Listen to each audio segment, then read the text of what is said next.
Rich Beem provided one of golf's great fairy tales when he upset the odds to win the US PGA Championship at Hazeltine in 2002. The son of a professional, Rich struggled to cope with his father's high hopes and stepped away from the game briefly to become a mobile phone salesman. But golf ran deep in his veins, and after earning a PGA Tour card at the qualifying school in 1998, he went on to claim his first win. 3 years after that came his life-changing victory at Hazeltine. I never felt like I was one of these major type players. The year before, David Toms, he had won a couple of really good events earlier, and he said, the natural progression from him was going on to win a major. Well, see, that's just it. That never registered in my mind that the next progression might be to win a major. I just kind of looked at every tournament as another tournament. Obviously, the majors are tougher. There's more demands on your time, there's more demands on everything, but I was coming on off of such a high. I got off to a good start in the spring. I had a really good tournament down at Doral. I finished solo fourth.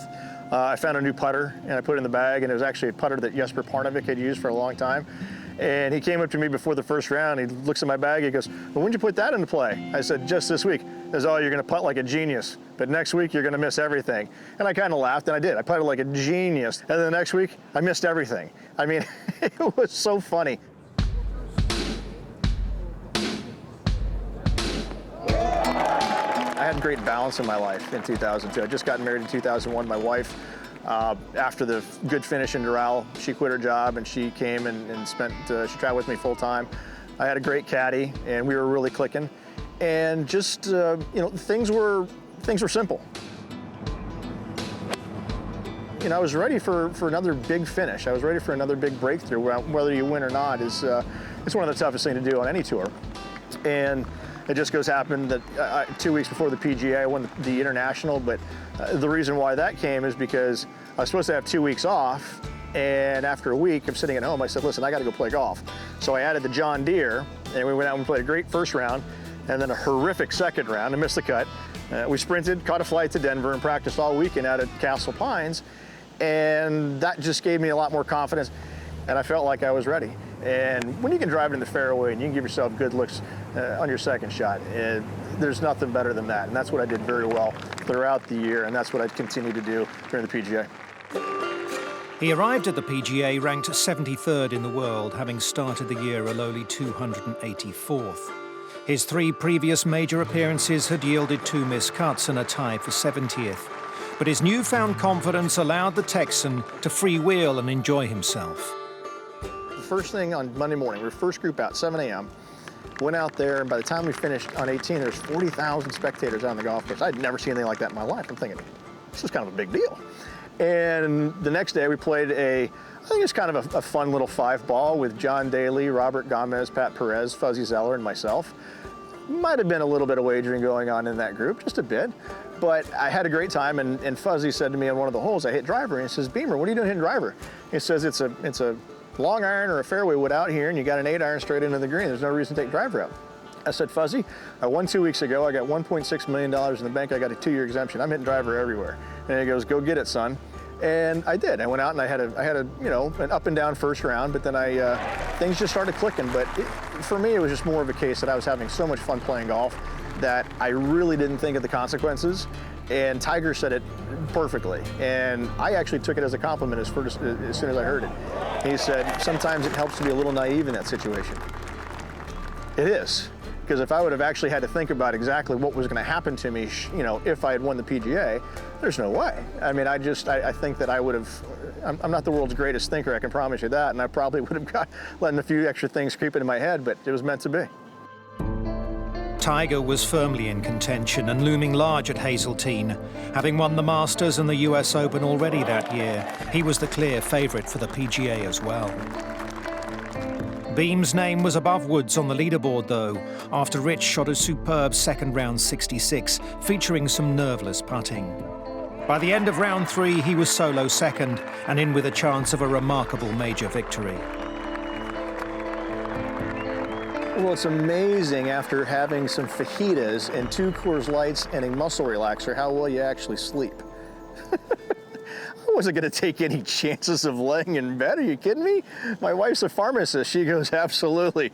2 beers, take that sleeping pill, it'll knock you out. And it did. It knocked me out for like 10 hours. It was great. I woke up a little groggy, and it was wonderful. But no, I mean, I didn't sit there. I mean, obviously, before I went to bed, I was nervous, and when I woke up, you can't hide. You can't hide from the fact this is a big deal. And so I just, I slept good because my wife told me to, she medicated me, and there we go. Beem began the final day 3 shots behind the leader, Justin Leonard, with Tiger a further 2 back. As Leonard started to fade, it looked like either Woods or Beem for the title, and to his credit, Rich held his own. A couple of early birdies were followed by an eagle at the par 5 7th. Really, nobody had been getting it home in 2 at all. And we got up there, and just right when I'm standing over it, right when I'm walking into it, the wind shifted just a little bit, where it's almost just quartering a little bit down. And so instead of taking my line, I ended up about 5 yards further right of it, and I just frickin' came out of my socks on it. But it hit just on the downslope of that bunker and bounded out an extra 30 to 40 yards, which is exactly why we were able to get it home there. 270 to the pin, just under 250 to the front. And once again, the wind was supposed to be kind of quartering just a little bit right to left, maybe in. And then right before we hit, it just went dead right to left. And once again, I just got up there with that fairway wood and just put all 158 pounds of me into that thing. Best fairway wood I've ever hit before or since, no questions asked. And hits it right in the middle of the green and goes up to about 8 feet.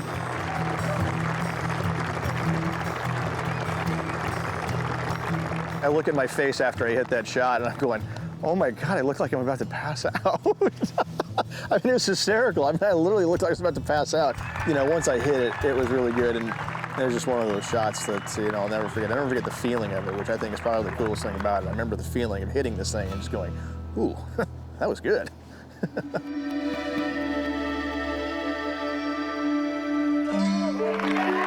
Of all the shots that I wish I could remember the most, it'd be that one. The speed was perfect. I had the line. It wasn't a very hard putt. It was probably just outside the right edge. And I knew that I had the speed of the greens down better than anybody else in the field.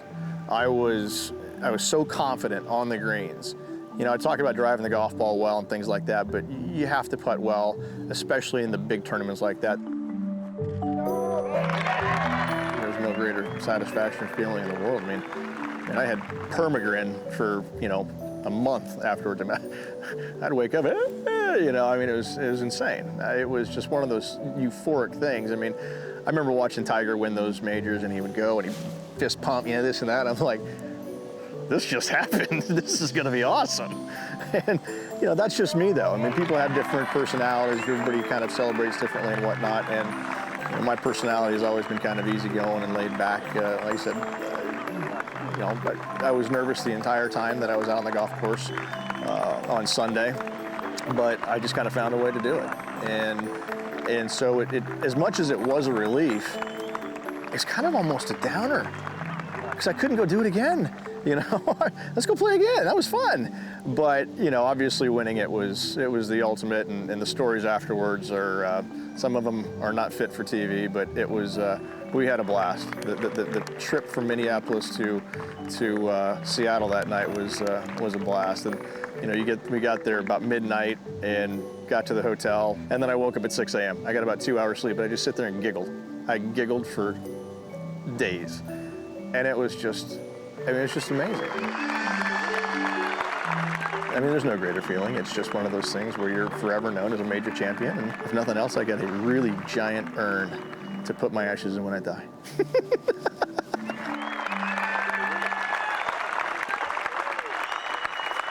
I was totally unprepared for what happened next. I mean, my lifestyle I like to have fun, and I did have fun, and I have a lot of people that I know that like to have fun, and when they're buying, I said absolutely. And so, unfortunately, I didn't get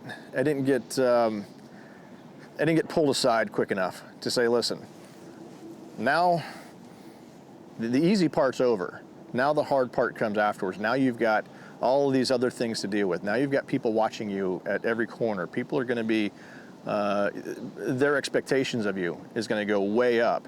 Even though if my expectations of myself never changed, everybody else's expectations of me completely changed. And that was probably the hardest thing. And I wasn't prepared for it. And I wish I'd have had a little better guidance on how to handle it all.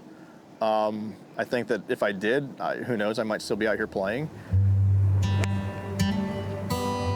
Everybody is different. My goal in life when I was in college was to play in one PGA Tour event, and that was the Phoenix Open. I thought that was the bee's knees, man. I wanted to tee it up in front of 100,000 people and screaming fans around 16 and make a hole-in-one and have them throw beer cans at me and this and that like Tiger Woods back in the day. That was my only goal. And then when I got on tour in 1998, I thought, this is awesome. And then I wasn't playing that well, so I thought, man, this was a really good job. I probably need to practice a little bit more. And I started practicing more, and then I won the Kemper Open. But it's just one of those things. Everybody's expectations of what they want to achieve in their life it's up to them. Now, would I take 30 wins, PGA Tour wins, over one major? No, not in a million years. I just, even with all the money that would have come with that, you still won 30 of them, but you're always going to be going down as the one that didn't win the big one. And vice versa, some people are going to say, oh, he only won one. I'm pretty sure I could sell that one to Monty for a pretty dime, don't you?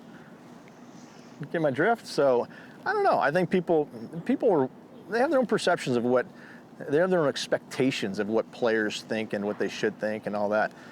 Man, I tell you what, I got a pretty good gig, man. It all worked out pretty well for me. I'm very lucky, and I'm excited about what I'm doing. I'm also excited what happened to me in my life, and it's something, like I said, man, they can't take it away. At the very end of the day, I got the big old urn, baby. Just dump my ashes in there and giddy up.